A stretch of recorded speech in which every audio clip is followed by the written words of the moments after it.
오늘 미완성된 베델의 서원이라는 제목으로 하나님의 말씀을 나누기 원합니다. 제가 한 3년 전쯤에 커피 모종 나무를 선물로 받은 적이 있습니다. 저는 이제 화분을 처음 키우게 되었는데요. 처음에 모종을 받았을 때에는 이파리도 몇 개 달려있지 않고 그리고 줄기도 아주 가느다란 그러한 보잘것없는 모습이었습니다. 그런데 제가 1년 정도 이 커피나무를 키우면서 분갈이도 해주고 나름대로 영양제도 주면서 이제 잘 기르다 보니까 이 커피나무가 가지도 여러 갈래로 뻗어가고 잎도 풍성해지는 것을 보게 되었습니다. 그런데 하루는 제가 이렇게 커피나무를 잘 관찰하고 있을 때 이 가운데 줄기가 나무 껍질처럼 딱딱하게 변해 있는 것을 보았습니다.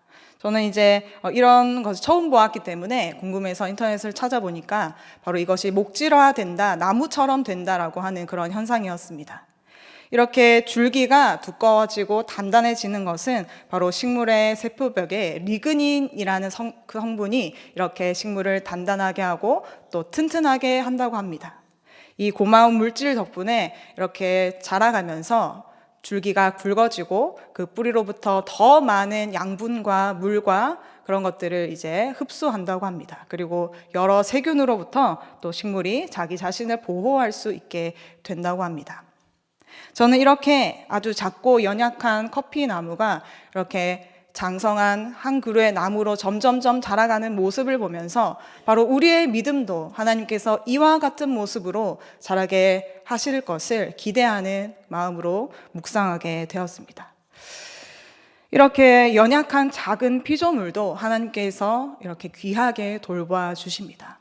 오늘 말씀을 보면 하나님께서는 야곱을 만나주신 이후로부터 야곱을 점점 믿음의 사람 그리고 언약에 걸맞는 그런 언약의 계승자로 세워가고 있음을 우리는 볼 수 있습니다.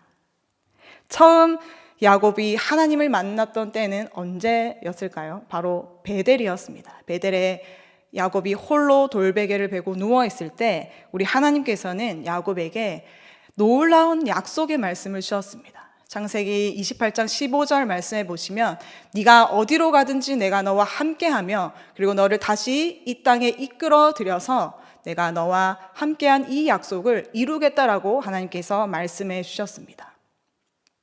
바로 이 약속처럼 이 야곱은 바로 연약하고 그리고 보잘것없던 그러한 믿음에서 이제는 정말로 하나님의 약속을 손에 쥔 그런 약속의 계승자로 지금 어엿한 한 그루의 나무로 서 있습니다.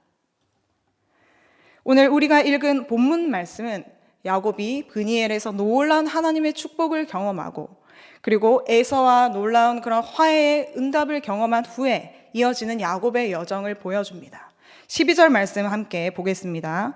12절 말씀 보시면 에서가 이르되 우리가 떠나자 내가 너와 동행하리라 이렇게 에서가 야곱에게 함께 가기를 요청하고 있습니다. 그러나 야곱은 자신의 이제 처자식과 그리고 종들과 가축과 함께 이동해야 했기 때문에 제가 형을 뒤따라서 가겠습니다 라고 이렇게 이야기합니다. 사실상 이것은 바로 형의 이 제안을 거절한 것이죠. 왜 그러면 야곱은 형의 이런 제안을 거절하였을까요? 야곱에게는 이미 많은 가축대, 적어도 형 에서에게 준 예물의 수에서 우리가 추측해 보건대 그 예물이 10분의 1이라고 생각했을 때 야곱의 소유에서 적어도 5,500마리 정도 되는 그러한 많은 가축들을 소유하고 있었을 것입니다. 그리고 종들만 해도 몇백 명이 되었을 것이고 그리고 자녀들과 자식까지 하면 아주 큰 대가족을 이끌고 가야 하는 그러한 목자였습니다. 그리고 가축이 어리기 때문에 또 자녀들도 어리기 때문에 천천히 이동해야 하는 그러한 형편이었습니다. 그러나 반면에 에서는 장성한 이후부터 익숙한 사냥꾼으로 살면서 빠르게 이동하면서 400명의 장정들과 함께 세일 산지 이곳저곳을 누비면서 다니는 그러한 사냥꾼으로 살았습니다. 이렇게 야곱과 에서는 현실적인 이유에서 서로 같이 동행할 수 없는 그러한 형편이었습니다. 그러나 이렇게 함께 두 사람이 같은 땅으로 가지 못한 데에는 현실적인 이런 이유도 있지만 그 이면에는 영적인 깊은 이유가 있습니다. 야곱과 에서는 한날 한시에 나온 쌍둥이 형제이지만 둘의 그 삶의 여정은 완전히 다른 곳으로 나아가야만 했습니다. 야곱은 하나님의 언약의 말씀을 따라갔고요. 반면에 에서는 칼을 믿는 사람, 하나님의 언약에서 벗어나서 자기 자신을 믿고 살아가는 그러한 육신의 자녀였습니다. 이렇게 에서는 하나님을 구원해서 이탈하여서 끝까지 세상의 길로 걸어 나가게 됩니다. 그러나 반면에 이제 에서와의 화해를 이루고 그리고 자기의 지난날의 그 모든 잘못을 형으로부터 용서를 받고 난 야곱은 이제 베델로 나아가야 할 그 약속만을 남겨놓고 있습니다. 베델에서 하나님께 드렸던 그 서원을 따라서 바로 이 야곱은 이제 드디어 베델로 끝까지 나아갈 수 있을까요? 우리의 예상과 기대와는 달리 이제 야곱은 베델로 가지 않고 숫곳이라는 곳에 이르게 됩니다.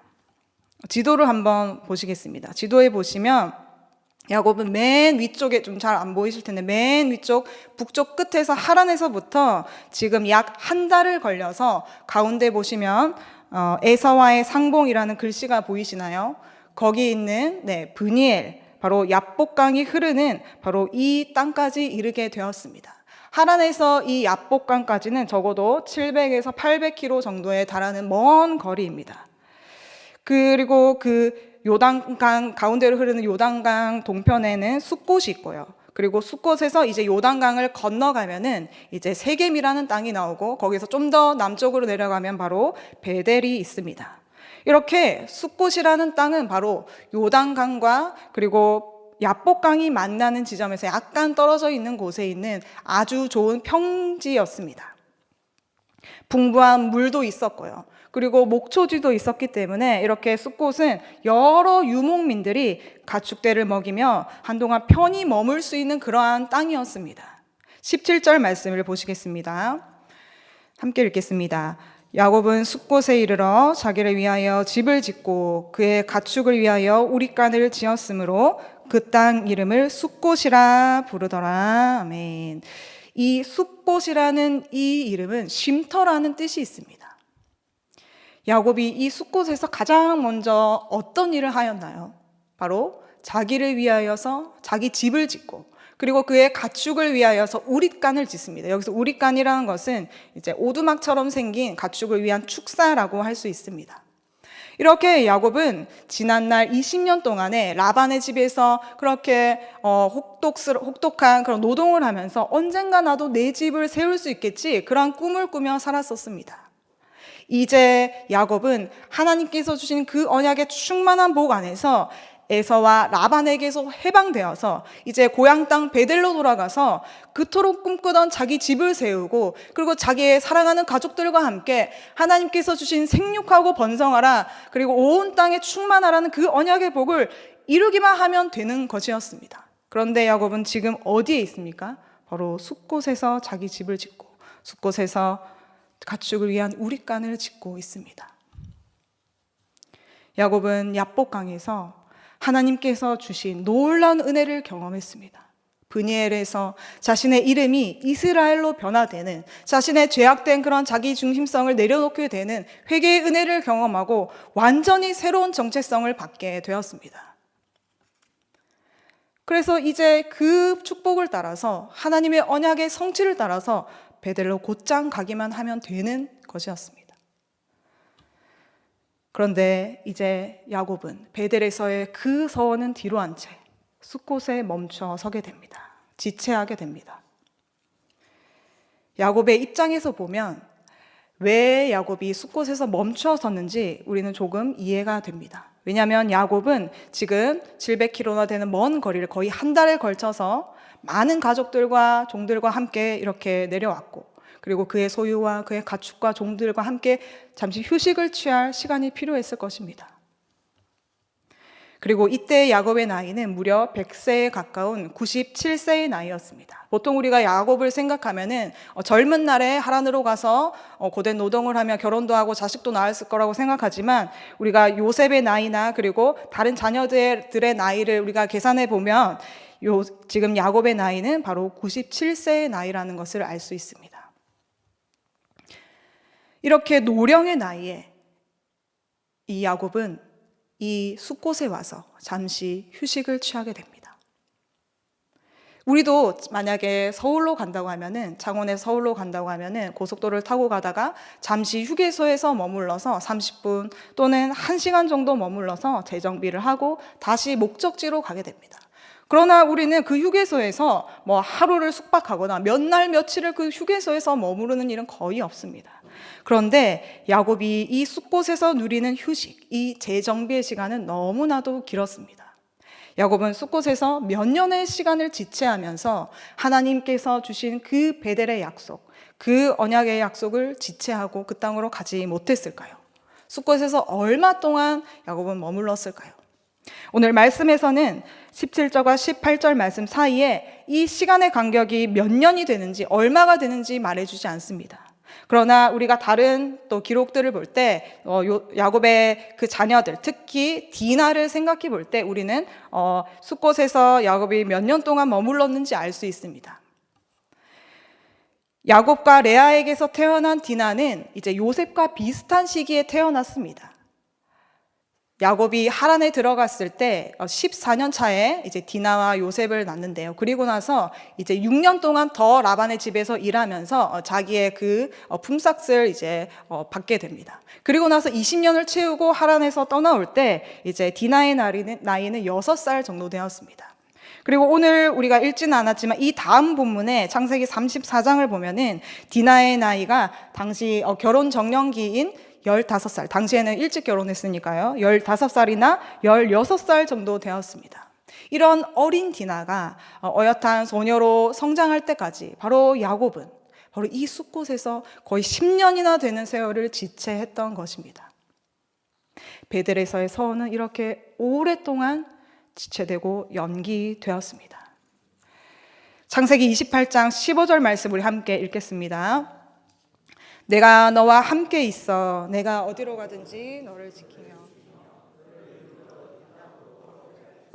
내가 내게 허락한 것을 이루기까지 너를 떠나지 아니하리라 하시니라. 아멘. 하나님께서는 이렇게 바로 이 말씀처럼 야곱에게 처음 했던 바로 이 언약의 말씀처럼 야곱이 어디로 가든지 야곱과 함께 계셨습니다. 베델에서 야곱에게 하신 그 약속을 하나님께서 신실하게 지켜주셔서 이제 베델로 돌아갈 수 있도록 모든 것을 다 응답해 주셨습니다. 그러나 야곱은 숲곳에서 지체하면서 여전히 베델로 돌아갈 생각이 없어 보입니다. 그런데 이제 야곱이 하나님의 약속을 기억했던 것일까요? 이제 숲곳을 떠나서 세겜으로 들어가게 됩니다. 오늘 18절 말씀해 보시면 야곱이 밧단 아람에서부터 평안히 가나안 땅 세겜에 이르러서 그 성읍 앞에 장막을 치고라고 기록되어 있습니다. 야곱은 이제 가나안 땅에 있는 세겜에 이르럽니다. 조금 이제 가까워진 것이죠. 약속의 땅 베델과. 그런데 이곳은 여전히 베델은 아닙니다. 그러면 야곱이 이제는 드디어 이 세겜을 지나서 베델로 곧장 가게 될까요? 야곱은 이번에도 세겜에서 자기를 위하여서 장막을 짓고 또 장막을 지었을 뿐만 아니라 그 땅을 이제 세겜의 아버지 하몰의 아들들에게서 은 100개를 주고 이제 땅을 사게 됩니다. 만약에 우리가 생각을 해보면 어떤 사람이 부산에 살다가 예를 들어서 창원에 와서 이제 땅을 보고 집을 산다는 것은 이제 창원에 와서 정착하여 산다는 뜻이 아니겠습니까? 바로 그런 것처럼 야곱은 바로 이 세겜 땅에 장막을 치고 땅을 사고 심지어 우물도 파면서 자기 가축들을 기르고 자식들과 함께 그곳에 머물 계획을 세웠습니다. 세겜의 우물은 이제 요한복음에 나오지 않습니까? 수가성에 있는 그 야곱의 우물이라고 하는 바로 그곳이 바로 세겜에서 야곱이 팠던 우물입니다. 이렇게 세겜에서 야곱은 또 한 번 지체하게 됩니다. 야곱은 자신이 하나님에 대한 그 신실한 믿음, 하나님께서 주신 놀라운 언약의 복, 그리고 하나님께서 주신 놀라운 그 문제 해결의 은혜를 받았지만 야곱은 지체하여서 베델로 돌아가지 않고 여전히 숲곳과 세겜에서 머무르면서 하나님을 마음껏 예배하는 그 언약의 땅으로 들어가지 못하는 모습을 보입니다. 물론 우리가 20절 말씀을 보면 야곱이 아주 하나님을 버렸다거나 하나님의 약속을 완전히 잊었다는 것은 아님을 볼 수 있습니다. 20절 말씀해 보시면 함께 읽겠습니다. 거기에 제단을 쌓고 그 이름을 엘 엘로에 이스라엘이라 불렀더라. 아멘. 이렇게 기록하고 있습니다. 이 엘 엘로에 이스라엘이라는 이 제단 이름은 하나님은 바로 이스라엘, 자기 자신, 야곱의 하나님이다. 야곱이 이름이 바뀌었으니까 이스라엘의 하나님이시다라고 하는 그런 믿음의 고백이었습니다. 이렇게 야곱은 새롭게 받은 자기 이름, 이스라엘, 하나님과 겨루 이긴 자, 이러한 이 새로운 이름을 바로 세겜에 쌓은 제단에다가 붙입니다. 그러나 우리는 이렇게 야곱이 세겜에서 하나님에 대한 제단을 쌓고 믿음을 고백하는 그런 모습을 보이지만 여전히 이 세겜 땅은 하나님이 약속하신 그 땅이 아니라는 것입니다. 그래서 우리가 이 다음 본문에서 다음 주에 보게 되겠지만은 세겜에서 어떠한 일이 일어납니까? 그 세겜에서 야곱은 겪지 않아도 될 큰 비극을 겪게 됩니다. 야곱은 지금까지 험난한 세월을 살았지만 그것과는 비교할 수 없을 정도로 자기 자녀들을 통하여서 끔찍한 고통을 당하는 그러한 시간을 겪게 됩니다. 창세기 31장 13절 말씀에서 야곱은 하나님께서 베델에서 주신 바로 그 약속을 기억하면서 하란을 떠났습니다. 그러나 야곱은 지금 이 세겜에서 그 약속을 온전히 순종하지 못한 채 그곳에 장막을 치고 또 땅을 사고 우물을 파며 그곳에서 머무르고 있는 것입니다. 창세기 31장 13절 말씀 함께 읽겠습니다. 나는 베델의 하나님이라 내가 거기서 기둥에 기름을 붓고 거기서 내게 서원하였으니 지금 일어나 이 곳을 떠나서 내 출생지로 돌아가라 하셨느니라. 아멘. 이제 베델과 세겜은 불과 50km, 60km 정도밖에 떨어져 있지 않는 거리에 있습니다. 이틀이나 3일 정도만 부지런히 가면 야곱은 얼마든지 베델로 들어갈 수 있었습니다. 그런데 야곱은 베델이 아니라 바로 세겜에 머물러 있습니다. 우리는 여기서 이렇게 질문할 수 있습니다. 하나님, 왜 꼭 베델이야만 합니까? 세겜이면 안 됩니까? 어차피 세겜도 가나안 땅인데 저는 이곳에서 머물러서 이곳에서 하나님을 위해 살겠습니다. 이렇게 물을 수 있습니다. 그러나 우리 하나님의 방법은 하나님께서 말씀하신 그대로 이루신다는 것을 우리는 꼭 기억해야만 합니다. 우리는 이처럼 우리에게도 야곱과 같이 이렇게 끈질긴 불순종의 모습이 있습니다. 우리는 오랫동안 믿음 생활을 하다 보면은 내가 믿고 싶은 대로, 내가 취하고 싶은 그 방법대로 하나님의 말씀을 해석하고 또 그 잘못된 하나님의 말씀을 내 맘대로 이제 그 말씀을 적용할 때가 있습니다. 그러나 우리 하나님께서는 하나님께서 말씀하신 대로 네가 순종해라. 나의 말씀을 따라서 네가 따라와라. 이렇게 말씀하시는데 야곱은 자기 자신의 자기 중심성대로 그렇게 하나님의 말씀을 해석했던 것입니다. 우리에게도 이처럼 야곱과 같은 연약하고 완악한 모습이 있음을 고백합니다. 물이 100도씨가 되어야 팔팔 끓듯이 우리 하나님께서는 80%, 90%의 순종이 아니라 100%의 순종을 원하십니다. 그러나 그 순종은 우리의 힘으로 되는 것이 아닙니다. 우리는 바로 이 말씀을 통하여서 우리가 정말로 하나님의 말씀을 있는 그대로 정말 말씀하신 대로 지킬 수 있도록 늘 성령 하나님의 도우심 안에서 겸손함으로 하나님의 뜻을 구해야만 합니다. 진정한 믿음의 사람은 어떤 모습일까요? 거듭난 사람은 지금의 신앙에서 이렇게 지체하고 마치 야곱이 숫곳에서 세겜에서 지체한 것처럼 이곳의 신앙에서 나의 지금 모습에서 머무르는 그러한 모습이 아닙니다. 나의 죄악된 본성을 오늘 다시 그리스도의 십자가 앞에 못 박고 다시 그리스도의 그 공로가 나의 공로로 하나님께서 삼아주시도록 겸손하게 하나님의 뜻을 구하며 나아가는 삶이 바로 믿음의 사람의 모습입니다. 야곱은 자신의 힘으로는 하나님의 집을 세우겠다는 그 서원을 지킬 수가 없었습니다. 그래서 우리 하나님께서는 세겜 땅에서 이후에 절망과 고통 가운데 그 어둠 속에 신음하고 있는 야곱을 이끌어내셔서 그곳에 다시 나타나셔서 야곱이 베델로 이끄십니다. 우리는 야곱이 베델에서 드린 서원의 기도를 보면서 우리도 언젠가 하나님을 처음 만났을 때 드렸던 그 믿음의 기도를 한번 떠올려 보았으면 좋겠습니다. 우리는 처음 하나님을 만났을 때 저는 앞으로 저의 모든 남은 인생을 하나님을 위해서 살겠습니다. 저는 가정과 직장에서 나의 삶을 이렇게 드리겠습니다. 그리고 나의 자녀를 온전히 하나님의 말씀대로 키우겠습니다. 그리고 나의 삶 전부를 하나님께 맡겨드리겠습니다. 이렇게 우리는 믿음의 서원과 믿음의 결단과 고백을 한 적이 있을 것입니다. 그때가 언제였는지 확실히 기억나지는 않아도 우리는 하나님을 처음 만났을 때 그 뜨거운 그 신앙과 뜨거운 그 사랑을 우리는 기억하고 있습니다. 그러나 우리가 현실에서 이 삶을 바라보면서 또 여러 가지 죄악된 우리 본성 때문에 우리는 하나님께 드렸던 그 순전한 기도와 그 믿음의 서원을 잊어버리고 여전히 세겜과 숫곳에서 안일한 나의 삶과 그리고 나의 안락함만을 위하여서 살아가고 있는 그런 연약한 모습을 보게 됩니다. 우리는 그때마다 다시 십자가로 모든 약속의 복 그리고 모든 이 아브라함 언약과 모든 언약을 완성하여 주셔서 우리를 하나님의 자녀로 삼아주신 그리스도를 바라보라고 우리 하나님께서 오늘 이 말씀을 통해서 우리에게 말씀해 주십니다. 창세기 35장 6절과 7절 말씀에 야곱은 드디어 베델에 이르게 되는 놀라운 은혜를 누리게 됩니다. 함께 읽겠습니다.